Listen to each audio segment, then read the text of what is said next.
Metaverse is no longer just for comic books. Let's travel into this new world with Feray from Allseated, Caio from LumX Studios, moderated by Amanda from Penta Hotels. Good morning, everyone. Welcome to Hetna Metaverse. My name is Amanda Du, Head of E-commerce for Penta Hotels, currently leading Web3 related projects in the company. I'm your moderator today of the panel discussion on distributing a hotel in the Metaverse. To open today's panel discussion, I would like to use one of the quotes from the CEO of Microsoft. The Metaverse is here, and it's not only transforming how we see the world, but how we participate in it, from the factory floor to the meeting room. Today, in this meeting room, I'm very honored to be joined by two experts from Metaverse space to discuss what Metaverse is and how hotels can participate in it. Let me introduce you the first panelist, Feray Ozcan, Senior Business Development Manager, EMEA Allseated. With years of professional leadership and technology experience and an extensive background in hotel management, Feray has worked with companies such as Marriott International, Accor, IHG, and 25 Hours Hotels. With Allseated, he has been working on technologies for the digital transformation of companies in the event sector, as well as virtual 3D spaces and the opportunities they offer for corporates to enable intense collaboration and deeper brand experiences in new work scenarios. With its product Metaverse, which what we are in now, Allseated offers a corporate metaverse for the entire company to give meetings, collaboration, and knowledge transfer in the digital workspace new perspectives. Welcome, Feray. Hey, hello everybody, and thank you very much for having me. Looking forward. Thank you very much. Thank you. And together with us, we are also joined by Caio Barbosa, founder and CEO at LumX Studios. Former product manager at EdTech startups, Caio dived into the Web3 ecosystem by curiosity and stayed for passion. Today, he runs LumX Studios, the leading Brazilian NFT Web3 startup that designs simple and creative Web3 solutions to achieve a new level of engagement among brands, creators, and communities. Having worked with brands such as Reserva, AB InBev, and Bradesco, Caio is one of the top voices in the Brazilian Web3 space, being featured in huge media outlets and events of companies such as Forbes, Fast Company, Exame, Vogue, Wired, ByteDance, and Real2C. Thank you for joining us and welcome, Caio. Hello, guys. Thanks for having me. Pretty happy to be here. Looking forward for our discussion. Great. Thank you again for both for taking the time and joining us today. Let's get started with the fundamental question. What is Metaverse? And we will continue the discussion live on the stage. Hello, everyone. I hope our avatars do our job today, that we don't need to talk. So welcome, Feray, again, and we will have Caio join us virtually.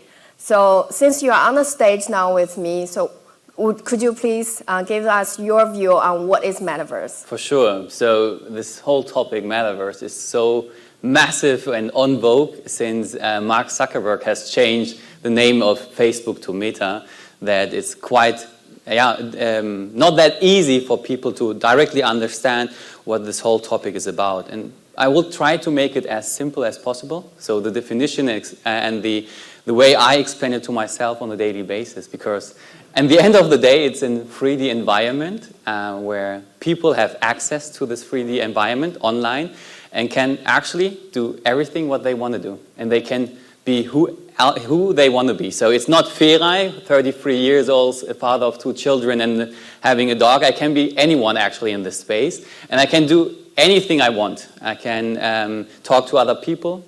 I can talk to a bunch of people. I can discover spaces, and also even buy digital assets. So buying digital shoes to customize my avatar, buy digital real estate and own a lot of things. And actually, to extend the explanation, it is quite interesting. I had a conversation with someone of Meta a few weeks ago in Munich, and he helped me to even understand it a bit better, because he said it's the evolution of the internet. When you think back a few years back, the internet with Wikipedia was actually just a website where you had text, right? So we went in the internet to read, educate ourselves, and get information. And then the next step was GIFs and pictures. And then after GIFs and pictures, we had video. And then the next step and stage was actually Web 2.0 with social media, empowering people to talk to other people, consuming content, TikToks, Facebook, Instagram. And the next stage is Web 3.0. So immersive environments, empowering the people to discover a website. And he had this one picture, what I really, really like. You can take any website, what you have in mind. I will just do it with Facebook. You take this website out of the screen and put it flat on the table. And this website is actually flat, 2D. You can scroll, click, and chat. And Metaverse is actually now the step to make it 3D. So this website is suddenly getting accessible for everyone. And the cool thing is that you know and see everyone else in this 3D space who's actually in this room as well. Because if you imagine yourself when you are at Facebook or Instagram, you just know who of your friends are actually online, but you don't see the massive amount of people on the same time actually on this platform as well. And you don't see what they are doing, what kind of content they consume, in which corner of the website they are. And this is actually something really, really helped me to understand what the Metaverse will be. And it's actually, and this is the final a final step of my answer, it is actually not just, there's not just one Metaverse. There will be probably, and a lot of people are saying that, a lot of Metaverses based on the websites and based on your intention. And yeah, this is something really helped me to understand that it's actually something massive, but in the idea, really, really simple and part of the evolution. Yeah, thank you very much. So what I gathered is it's a 3D world, and it's not a metaverse, it's the metaverse we are talking about today.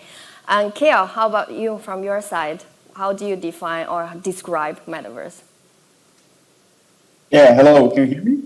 Yes. Yeah, okay. So I'm just adding to Ferray's POV. I think that his definition is perfect.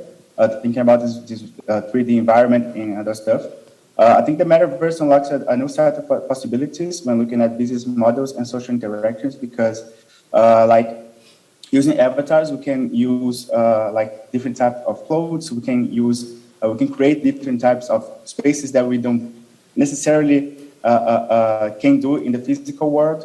So imagine that you can build like a whole different building with like specific physics there that you can have in the physical world, and you can have with your avatar special clothes, such as like a burning shoe or something like that. Use wings in your avatar so you can, express yourself in another way. And it's cool because you can mix the physical and digital worlds to create mixed experiences, such as digital parties and digital events at hotels. You can even trade and sell, and people can trade between them digital assets right now. So when we talk about NFTs, we go straight into that, or even fungible tokens. So imagine that you can have like a digital currency. People can visit your digital hotel and buy digital things, or even physical things with your digital currency. So the metaverse, like this Web3, like this 3D space in which people can, interact, go there, talk to each other, have fun, unlocks a new set of possibilities. So people can, have digital assets like photos, videos, clothes, even a hotel room. So imagine that you can own a hotel room, tokenize in a hotel room, and people can, use it as they want. So basically, that's it. Perfect, thank you. I will come back to you on how people can own a hotel room in the metaverse later on when we touch upon that point. So metaverse is actually not a new term. It was firstly mentioned by a novelist, Neil Stephenson, in his book Snow Crash in 1992. So he described metaverse as a virtual world where people step into to enter to escape the dystopian real world around them. And today, I think, thanks to those two panelists, we were just trying to describe the metaverse, giving metaverse a description rather than a definition. So after this, I think everybody has a basic understanding of what metaverse is, and I will just go straight away to our topic today.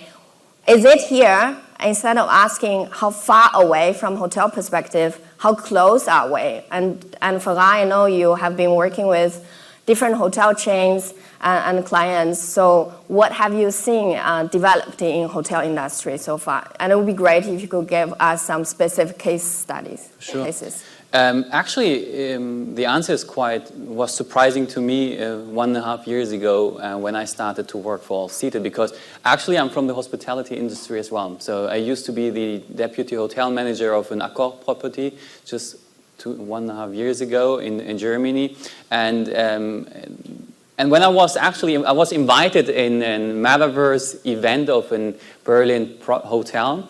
And they wanted to show the public that they are doing the first step back in 2021 into this whole topic. I even don't know if Facebook has renamed the company at that moment already. So this hotel was really far above. And so I was at this event, actually representing my hotel. And when I was entering this digital hotel, and it was exactly the digital twin. So I know this hotel in live and as well as now in online.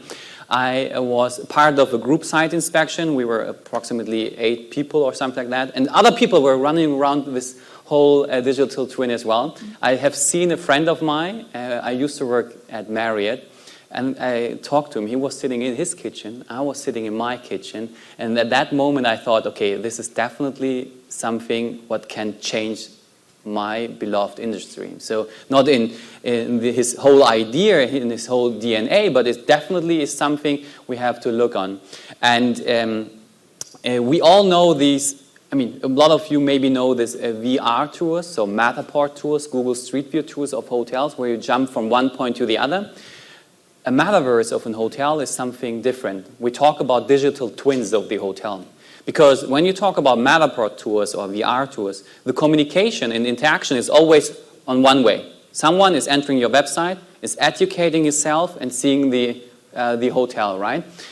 With the metaverse, you have a conversation. You have social interaction. You see other people and can talk with them, do a site inspection. You even are able to sell your digital conference room.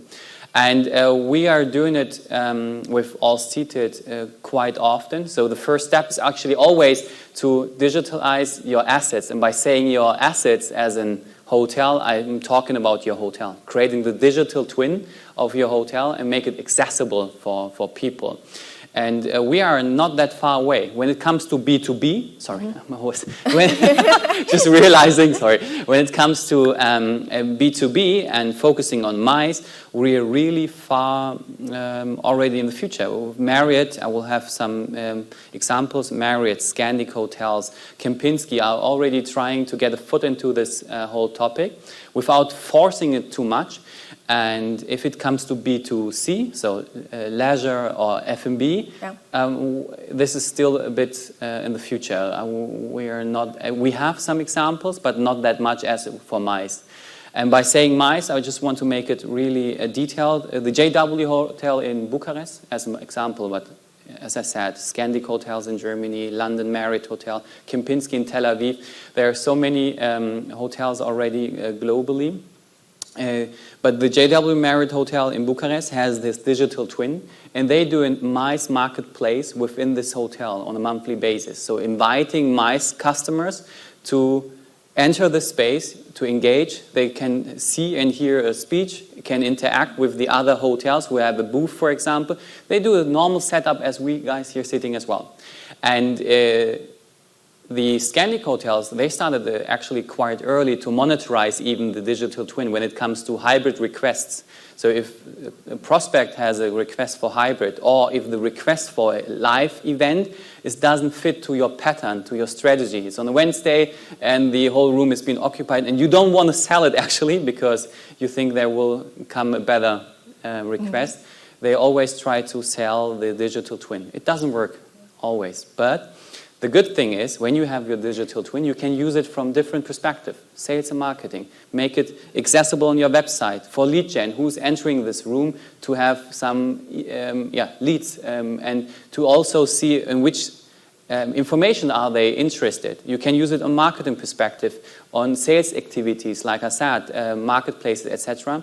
But and if you want, you can try to monetize it. And they, for example, if you have a DDR delegate rate here for in-person events of 80 euros, let's say, you can charge 20 euros for the digital version. It's all additional revenue without, and I'm telling you that from the perspective of that I was not a technical native before this job. It's really, really that easy. It's really that easy, and it really works. It's not common. It's not that it is on a daily basis. But it's something other properties are using already quite loved. And even if it's just for PR and marketing, definitely. Yeah, cool. Very interesting. I think there's a myth there, like saying Metaverse is all hoo-ha, it's great for marketing, great for PR, but it's important to see that it's also a revenue generation channel for all the hotels. So, Caio, you have been working with a lot of other brands in different industries. So do you want to give us some idea on how other industries are utilizing Metaverse and potentially how hotels can learn from them? Yeah, of course. Actually, when the most of brands that we have worked with, most of them want to use the Metaverse like an extension of their core businesses. So they don't look at Metaverse like they won't migrate their businesses to the Metaverse. They want to use this new space, this new technology to leverage what we have to offer and offer mixed solutions, mixed experiences. Use this for specific activations. So last week we had Rock in Rio, which is a huge festival right here in Rio, music festival. So we have like Justin Bieber singing right here. During a whole week, Rock in Rio, the brand, the company behind the festival, they did an activation in the Metaverse in which people were able to check out some of the shows. There were some of the singers that were singing at the festival. So at specific time steps at the day, people would be able to enter some mini games to earn some rewards. So some people even won like ticket prizes for going to the event. So we have a lot of brands in this Rock in Rio Metaverse that were sponsors of the event. There we had some mini games, we had some activations in which brands gave rewards for people. So imagine that you go like a Coca-Cola mini game and you earn like a free Coca-Cola at the Rock in Rio event. So the Metaverse enables a lot of possibilities, either by using it as a specific activation point for a specific event during a specific time, or even making it like perpetual. So Rock in Rio, I guess, right now they will use the Metaverse a lot because it went pretty well, like their activation. So I guess they will even, so Rock in Rio happens like every 2 years right here. So, but I think that will, as I were hearing right here, I think that they will do a lot of things during this, this gap between the festivals in the Metaverse. So it will be like something that will happen a lot. So imagine that brands and companies can use this space to think outside the box, to give some specific activations, specific experiences, and making it like a new way of interacting with the brand, interacting with the people, so they don't even need to, migrate their businesses. They can think about it like some extension of their businesses. So I think is the main, the important thing right here. Cool, thank you. I think the point of the extension of the business is also very interesting. I had a good opportunity this summer when I was in San Francisco and met someone who used to work for Nike. And as you all know, Nike is very frontier in this sector, in NFT selling and in Metaverse. So I asked, what is the strategic idea behind this? Like, how come they sell so much, and generate so much revenue in NFT space? So I was told that they have a dedicated department just to think about how to generate revenue without selling shoes. So to echo your point, as an extension of your current business model, of current businesses, it's a good idea to think about how to tap into the Metaverse. Next question I have, and I think for both of you, is that, is VR Metaverse? Well, actually, it can be, doesn't have to. But if you ask someone of Meta, definitely yes. If you ask me, it's not necessary, because for us it's on the laptop or mobile device to make it scalable for hundreds, thousands of people. If you have the Sheraton in Frankfurt, the ballroom is so big, you can do conventions there up to 1,000 people. If everyone needs a VR, it's not possible. So for me, not. But if maybe, Caio, I don't know what your opinion about that is, but yeah. Yeah, I think that the VR is something like, so in my opinion, the Metaverse doesn't need to have like a specific device. VR is one of the possibilities to interact with the Metaverse. But of course, VR right now, we have a lot of like, bad things about VR, as you're saying. So imagine that 1,000 people need to like use the glasses and other stuff. So it's like impossible right now. Also, it is quite expensive for most of people to use. Sure. At least in Brazil, I don't know in Europe, but in Brazil, like the Quest VR glasses are pretty expensive. So like no one can buy it. So, is VR Metaverse, I think, is one of the, channels with which people can interact with it, but I think that's pretty far from something like that can be mass adopted. So I think that's the main thing that I'm concerned about with VR. Cool, thank you. Next question, before I ask the panelists, I think I will ask the audience first. So when talk about Metaverse, and we touched a little bit earlier about NFTs, non-fungible tokens, how many of you own one or more NFTs in this audience? Please put your hands up. Oh, great. 2. Wow. 1, 2, 2. 2. 3, 4. So 4 in total, Caio, because you can't see us. I'll just give you an idea. Wow. Wow. So next question is, how does this NFT and Metaverse work? Like, how do we combine it? What is the user case? Isn't NFT just those weird apes that they sell where you can right-click and save?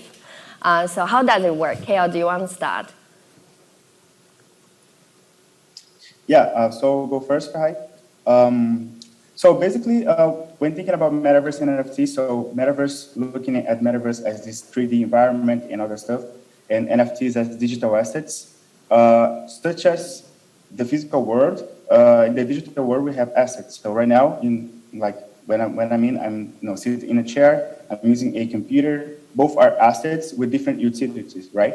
So in the Metaverse, we can have like different assets, such as like a digital chair or digital computer or digital table. All of these assets would be NFTs, and they have different utilities. So I think that NFTs present a pretty important part of the Metaverse when looking at the future, because in this future in which we will interact in digital spaces, people will own things, either currency such as like Ethereum, Bitcoin, and other cryptocurrencies, as well as digital assets. So when looking at like the Decentraland, for instance, you have your terrain, so you own a terrain, you build a house, and you put something in the house like art stuff, chairs, other decoration stuff. So all of these items, they are NFTs.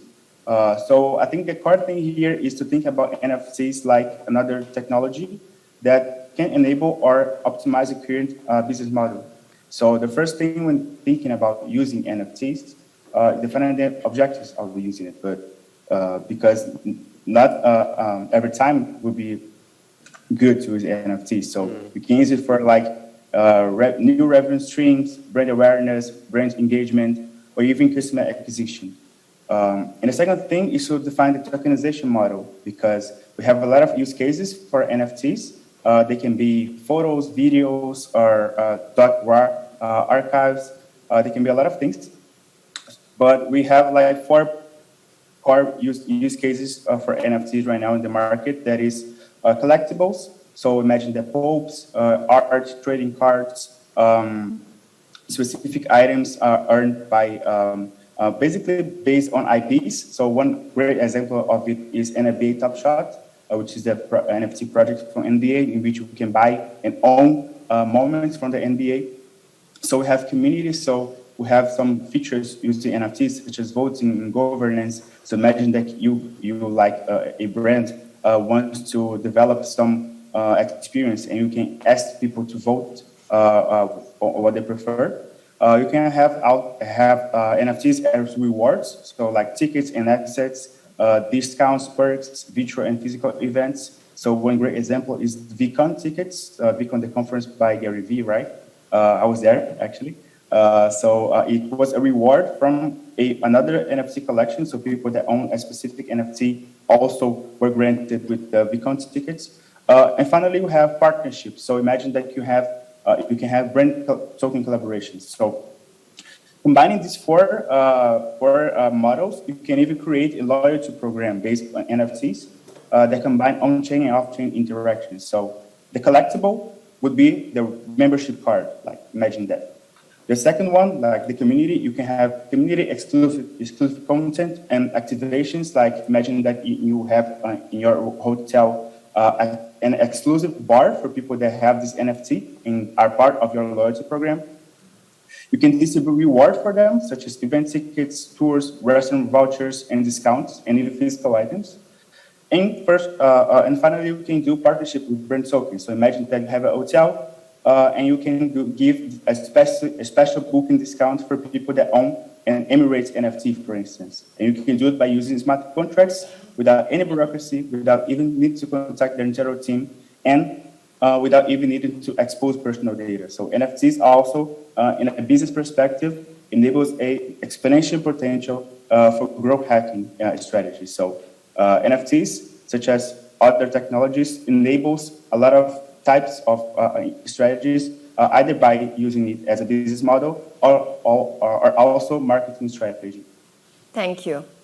How about you, Feray? Do you see any NFT good examples in hospitality or restaurant space? To be honest, Metaverse was for me always reasonable. And NFTs is something I even don't know if I should regret that I bought a few years ago, or if I should be happy. Because it's, like you said, in the end of the day, a picture, it sounds like really silly that you spend money for these kind of things. But the reason why people are doing it and spending so much money is the community behind it. So you get into secret WhatsApp groups, Telegram groups, suddenly you are with Snoop Dogg in one group, and they invite you for online poker evenings. So this is actually the reason for me, but from the perspective of professional hospitality, I know that, for example, there's one platform called OpenSea. This is the eBay for NFTs. Marriott, for example, has a few NFTs there, and the idea, as far as I understood, is to advance, do the loyalty program with NFTs. So by being a holder of this picture, you have additional values, like Caio just said, access to the exec lounge, I don't know, a free upgrade, etc. And you don't have to save and sleep a lot of nights to get the gold member. You can buy it, and the price maybe for this NFT increase. Your golden card stays the same and you can't resell it. And this is the idea behind it, definitely. But yeah, NFT is a bit more tricky from my point of view. I have a very simple metaphor. Like when you think about Disneyland as a metaverse, and the ticket to the Disneyland is the NFT. And whatever the Mickey Mouse you buy in this Disneyland are also NFTs. So If you, that's my simple answer or version of to really understand it with the real example. And I see the times are up. But before we wrap it up, and I would like to ask a panelist, each of you, to give us 1 point as a takeaway for the audience today. Feray, would you like to go first? Really easy, Very actually. quick. Yeah, really easy. Start with digitalizing your assets. Again, what is the first assets you should digitalize? Your hotel, your conference hall, your room, whatever. Have this as a digital twin is the first step into the metaverse. And if you don't go the step into the metaverse, then at least you have the digital twin to use it for sales and marketing. And then you can do the second step into the metaverse. But this is definitely the first step. Thank you very much. Caio? Yeah, for me, it's pretty easy as well. I think that the core thing we're here that I want to, talk to you guys is to look at these technologies just with a perspective of they are just new technologies. So you don't need to worry about, oh my God, is this gonna destroy my my company? No, you can use this technology, you can leverage what this technology offers to extend your business model and use it we have a lot of possibilities to do it. So basically, the main takeaway here is to look at these things and imagine how you can use it to, optimize or create new business models. So there are, as we were talking earlier, we have a lot of possibilities, a lot of use cases, but most of all, look at it as something that you can use to help your business. It's not something you can be scared for. Thank you very much. Thank you all for your time today. And my biggest takeaway, the future is here. Thank you.